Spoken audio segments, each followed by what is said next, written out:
The Honda Odyssey has long been the gold standard when you're looking at minivans. Now, even though the segment has been shrinking over the years, last year Honda managed to sell just under 100,000 Odysseys here in North America. So for 2021, the company is making some pretty significant changes to the Odyssey this year, updating the styling front and rear and making more safety equipment as standard equipment. So if you guys are actually in the market for a minivan, how does the 2021 Odyssey stack up? That's what we're here to find out.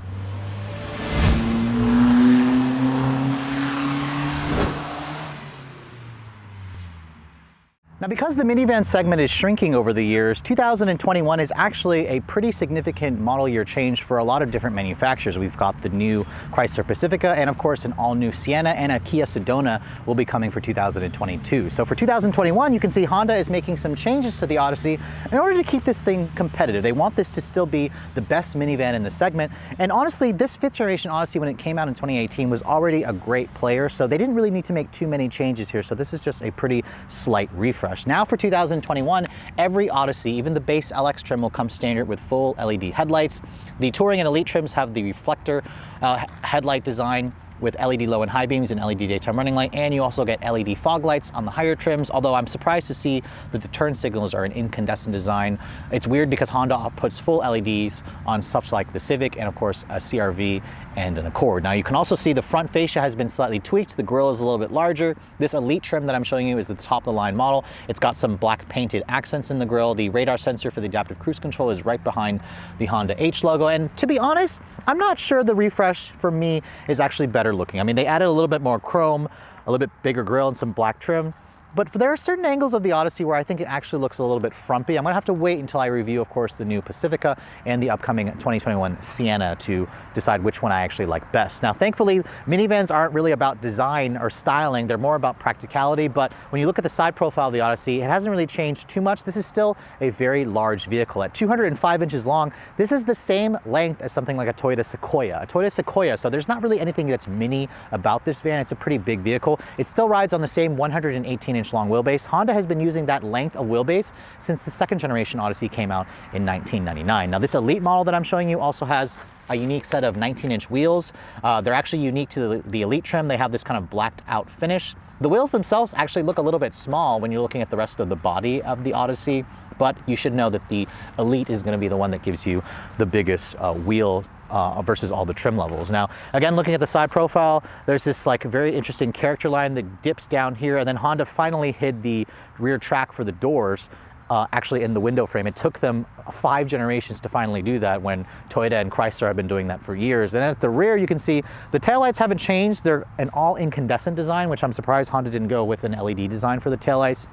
I do like how they blacked out the trim here that connects the 2 taillight modules together. And then down here you can see there are nicely integrated parking sensors. No visible exhaust tips. This is a minivan. You're not going to be, racing people in something like this. Now, opening up the trunk, this is where minivans really excel over crossovers because you have the ability to carry people and stuff. With the third row seat up, you get a little over 33 cubic feet of space. And you can see there's a very deep well here because the third row actually does fold down into the floor. But this one here being the Elite trim, I want to show you guys the Honda Vac because Honda was technically the first one to put a vacuum cleaner in their minivan. It's limited, of course, to this high trim. Chrysler, of course, copied them later with the Pacifica and put the vacuum in the second row. But you can see the vacuum here is a shop vac, branded vacuum cleaner. And when the car is running, you can basically turn it on. There's a vacuum, there's a bag that you can replace back there. And you can see my camera guy was lovely enough to spill crap in the back here. And you can see this is great for when you have kids and you need to vacuum up all of their little crumbs from the food that they eat, chips, crackers, cereal. Like, it's a pretty powerful vacuum actually, and it's very convenient that it's back here. Now this hose, they say, is long enough to reach every nook and cranny of this vehicle, and when you're ready to empty it out, there's the little canister over there where you can take that little bag out and throw out whatever dirt. Now it is for dry use only, so don't be trying to vacuum up, wet spills that your kids may leave. But I want to show you guys how to fold the rear seats really quick. It's pretty simple. You just pull this strap and you can fold it down like that, or if you pull it a little bit harder, there we go. It takes a little bit of a second. Now I will say that some of the competitors offer a power folding third row. Honda doesn't do that. So you do have to kind of pull it down in one sweeping motion, but when you fold down the third row seat, you get around 86 cubic feet of space. And if you take out the second row, Honda doesn't offer the full, flat second row seats like Chrysler does. The company says you get around 140 cubic feet of space, which is a lot more than what you're gonna get in those big SUVs. The one cool thing about the Elite trim as well is it includes something that Honda calls the Honda Vac. This is where they took a page out of Chrysler's book. Now, Chrysler actually puts their vacuum in the second row. Honda puts it back here. It's actually a Shop Vac branded vacuum cleaner. But when you turn it on, when the ignition is on. Also, didn't Honda put a Honda Vac before Chrysler put a vacuum cleaner? No, Chrysler did it first. Are you sure? Yes, Chrysler did it first, then Honda copied. I thought Honda copied them on the seats, but I'm pretty sure Honda put the vac first. Wait, you're right. Oh, that's right. How do I fix that? Damn it, you're right. How did I forget about that? I know, I'll be like, wait, I thought Chrysler did it first, my bad. Also, those look like LEDs to me. You said full incandescent. Well, the brake lights and the actual turn signals are incandescent, but maybe the tail light is actually a LED design. Whatever, it's a minivan. It's a minivan. All right, so you were crouched down. So obviously people buy minivans for their interior flexibility and space. Exterior styling is just kind of a secondary thing. So let's hop into the interior of the 2021 Odyssey and see some of the changes that Honda has made. Keep in mind, my tester is the fully loaded Elite trim in the silver exterior with the gray interior color combination. And as you can see at a glance, there isn't really much that Honda has done to this refreshed Odyssey. It didn't really need too many changes. I do like the new seats with the contrast piping and stitching. They look significantly more upscale. These are essentially still the same seat design that you find in like the current generation Civic, but they're pretty comfortable, they're supported. The Elite trim gives you a two-person memory with a 12-way power front seats. You also get heated and ventilated seats for both front seats. This is the only way to get ventilated seats. All the other trims, if you go for an EX and up, will just have 3-level heated seats. Now, the door panel, as you can see here, looks pretty similar, although there's some new piano black plastic trim. When you shut the door here, it has a relatively solid sounding thunk. There's a lot of storage here on the door pockets, which is nice. The materials are soft touch on the upper door panels, soft touch over here. This is leather stitched, which is nice. The window switches also feel pretty tactile and high quality, typical Honda feel. You can see the key fob hasn't changed. This is still the current corporate Honda key fob. You have additional buttons here for opening and closing the power sliding doors. It also has a remote start. The button to fire up the engine is over here. And then of course, when you start it up, the gauges look pretty similar. I'm not the biggest fan of the design of the gauges, but this is a minivan, so you know, having a big central tack and traditional looking gauges doesn't really matter, although I just don't think that the very large fuel and temperature display is necessarily needed. I wish this was a little bit more customizable. Being the Elite trim, this is the most expensive Odyssey you can buy, and the materials pretty much reflect that. I mean, you've got faux stitching, a soft touch injection molded plastic here on the upper portion, this silver painted plastic trim, more piano black plastic everywhere. The transmission selector here is that push button style. This is the 10-speed auto. It's a Honda designed transmission. The 9-speed automatic has been discontinued, which is nice. The steering wheel, you can see, hasn't changed aside from the new piano black plastic trim. You can see it offers tilt and telescoping ability, but I'm noticing that the telescopic range isn't enough. I want it to come out closer to me, so try this out. Make sure the driving position works for you. You can see there is a heated steering wheel. You've got Honda's lane keep assist. Their full driver assistance tech, which they call Honda Sensing, is now standard on every Odyssey, and they also added low-speed follow to the adaptive cruise control, which you couldn't get before on the pre-refreshed Odysseys. A lot more buttons over here, of course, for your power window, or for your power door controls. That's the Honda Sensing button where you can turn everything off. A few blank buttons here still, which is funny considering this is the fully loaded model. There is even a brake hold feature, which is also nice. The infotainment system here is still the 8-inch Honda touchscreen Honda Link system. It does include Android Auto and Apple CarPlay. You can see there's the iOS 14. The screen is definitely starting to look small. I'm hoping Honda eventually is going to work on adding or enlarging the screen to at least a 10.25-inch display. That's where most of the industry is going. I'm also noticing the touch response of this is very sluggish. I don't like how slow it is at times, and like you can see there, I'm trying to like tap stuff. There's the home button. Tap it there. It's very slow to respond, and I don't remember it being this slow when I first tested the Odyssey, so that's a really confusing thing for me. There's also an AT&T wireless hotspot. You can also access the rear seat entertainment system from here, and you also have the features like the cabin watch, where there's actually a camera back there. You can see I touched that. It didn't respond. There we go. So the camera, the cabin watch feature allows you to basically see exactly what's going on in the rear seat area. which is great for parents who want to check up on a sleeping child. You can also talk to them through a microphone as well, which will amplify your voice from up front to the rear. This is, of course, great technology that the Odyssey was one of the first to introduce, although a lot of other minivans are starting to offer that as well. So this is great for parents, great for, people who have kids in the backseat constantly. You can see the GPS is nothing special. It's a Garmin-based system. Most of you will probably just use your phone and use the Waze integration or Google Maps, which I would probably do as well. A lot of shortcut buttons over there, which is nice. You can see your stereo system. There's your preset buttons. It all looks fairly easy to use. It's just starting to look a little bit small. I also wish that there was a volume or tuning knob. There's a volume knob, but no tuning knob. Those touch-sensitive buttons, tri-zone automatic climate control, of course. Your heated and cooled seats are right here. They're actual hard buttons, which is nice. You have a CD player and a Blu-ray player down here. Which again, people are starting to go away from that. There's USB ports, big storage area over here, cup holders, wireless phone charging. The Elite model is the only one that includes wireless phone charging, and then another big storage area here with another USB. Very deep storage cubby, although I'm surprised Honda's not using a USB-C port. I like the armrests, which are kind of adjustable as well. They have more of that contrasting piping and stitching. The seats are comfortable and supportive. As I said, the glove compartment here is big, it's damped, but not lined with felt. And then above me, you can see no LED lighting in the cabin. I was hoping that the Elite trim would include that. You do have a nice little sunglass holder or a conventional convex mirror there, and then just a standard moonroof here. Honda does not offer the Odyssey with a panoramic sunroof. So overall, the interior hasn't changed too much, just some additional standard features, updated trim, still lacking things like a heads-up display, which would be nice. There is no 360 camera as well. When I put into reverse, just a standard backup camera with rear cross-traffic alert. But if you're looking for a surround view camera system, Honda doesn't offer that. A lot of their competitors do offer that, but Honda kind of saves that for Acura. The stereo system as well. This is the 11 speaker, 570 watt premium Honda sound system. It's way better than the 7 speakers that you get with 160 watts on all the other trims, but I think it's time for Honda to finally throw in a nice premium branded audio system, because this just didn't sound super impressive, especially when you look at the competitors like what Chrysler offers on the Pacifica and Toyota offers on the Sienna. Now, of course, this is a minivan, so you guys probably want to know, what is the second and third row space like? Now, obviously, the Elite comes standard with the captain's chairs, which really make this a lot more comfortable if you're planning to just carry 4 adults in this vehicle. The captain's chairs also have the ability to slide forward and back, and you can also slide them side to side if you guys want to place the captain's chairs closer, if somebody wants to sit closer to the other side of the vehicle. But these seats are also pretty comfortable. They're similar to the front seats. They have an armrest that folds down on both sides, which is nice. You have this really nice rear seat entertainment system, although I will say some of the competitors are going to a widescreen. This, of course, comes standard on the Touring and Up models, but you have things like an HDMI port in here, so you can plug it into your video game console or whatnot. You can even watch movies back here, or TV. I believe Honda also does that.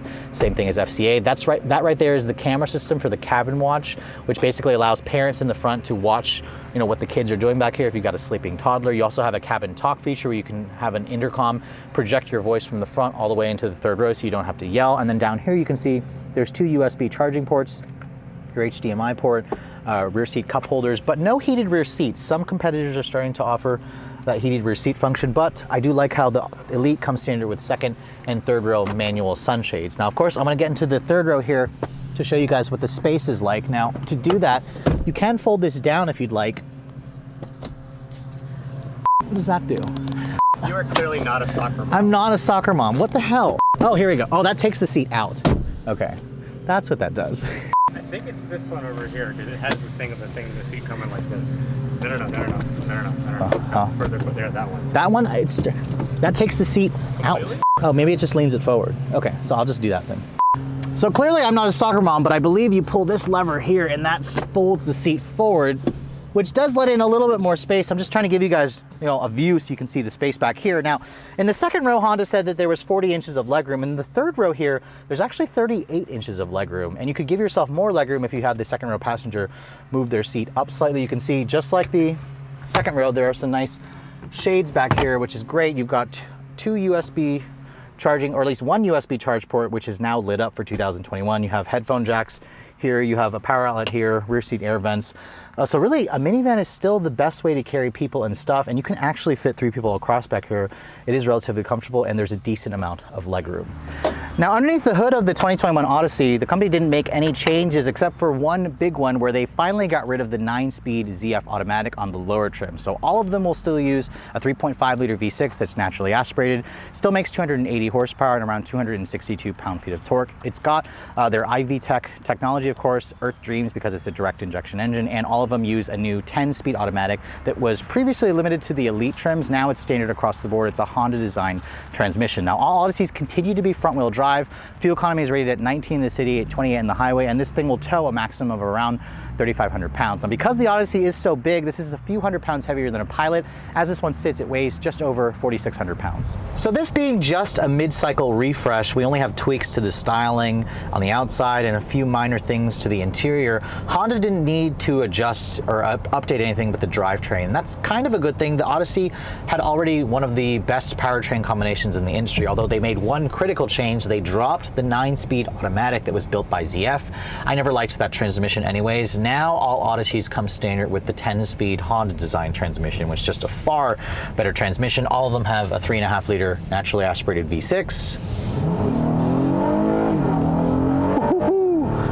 That engine still sounds fantastic. All Odysseys are still only front-wheel drive. Unlike some of the competitors, which are now offering all-wheel drive, Honda decided to just stick with front-wheel drive and keep it simple. That could be, a deal breaker for some of you out there. A lot of people like the all-wheel drive capability, even minivan shoppers. It's giving, minivan buyers another reason to go for them if you guys offer all-wheel drive, to choose one over an SUV, because this is still the much better people mover versus an SUV. It doesn't really feel quite as car-like as they used to. These vans have gotten huge. This Odyssey is the same size lengthwise as a Toyota Sequoia. It's 205 inches long. That's just insane. For a minivan, it's just not so mini. But when you're driving it down the road, the Odyssey does feel very easy to drive. It's got a very light, numb steering. It's pretty slow, actually. It's not a very sporty vehicle at all. The suspension also is pretty softly sprung, but hey, it's a family car. I'm not expecting this to be sporty whatsoever, although the original Odysseys, the older Odysseys, definitely felt a little bit more sporty than this, but I don't think that's the mission of a van driver. Now, the seats are also relatively comfortable. The leather itself doesn't feel quite like real leather. It almost feels like imitation leather at times, but I do like the ventilated seats.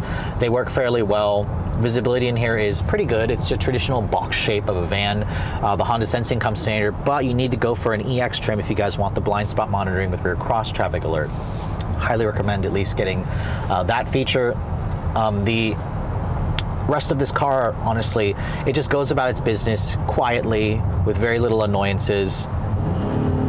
Although the engine has the typical screaming Honda VTEC noise, which may not be a good thing if you're a parent and you're trying to pass that slow-moving bus or that slow person blocking the left lane. The V6 with the VTEC may wake up your sleeping child in the back seat, so keep that in mind if you guys like to put your foot down to the floor.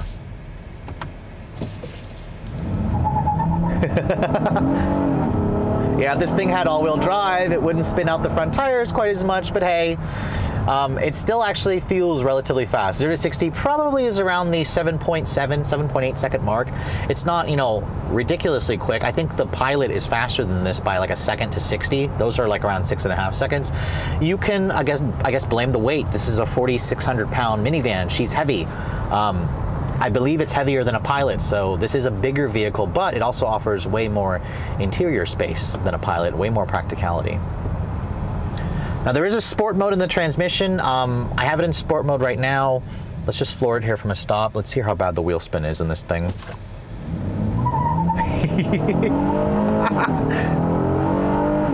Listen to that screaming engine, though. That is nice. I mean, I haven't driven the new Sienna yet, which only comes as a hybrid, but this is actually pretty fun to hear that big V6 screaming away with that silky smooth 10-speed automatic. It's just a way better transmission than the 9-speed. So bravo on Honda for finally, kicking the 9-speed from ZF. It was just an awful transmission that was shared, of course, with FCA. This 10-speed is smooth, responsive. It's geared perfectly for the engine. And the Odyssey is still one of the better driving minivans in the segment. Now, in terms of fuel economy, 19 to 28 mpg.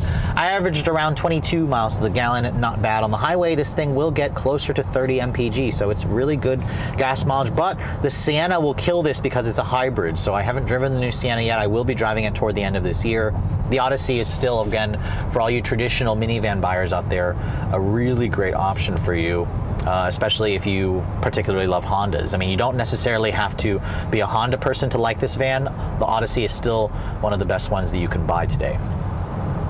So after spending some time with the 2021 Odyssey, obviously Honda has kept the changes to a minimum because they didn't really need to make too many changes. This is still one of the best minivans that you can buy. However, I will say that it no longer leads the class in the technology department. The infotainment system needs some work. The screen's a little bit too small. I don't like how Honda doesn't use a completely premium branded audio system, and you can't get features like a head-up display or a surround view camera system, which would be very useful in a big van like this. I'm guessing Honda saves those features for Acura, but I think it's time for them to really step their game up in terms of the technology department, especially when we've got new vehicles coming out like the new Pacifica, the upcoming Sienna, and upcoming Sedona. Now, speaking of which, they've made some nice changes to this. It still drives nice, it has plenty of power, it still rides very smoothly, and it's very spacious inside. So if you're looking to buy one of these Odysseys, what's it gonna cost? Well, the base price on an LX model is around $31,790.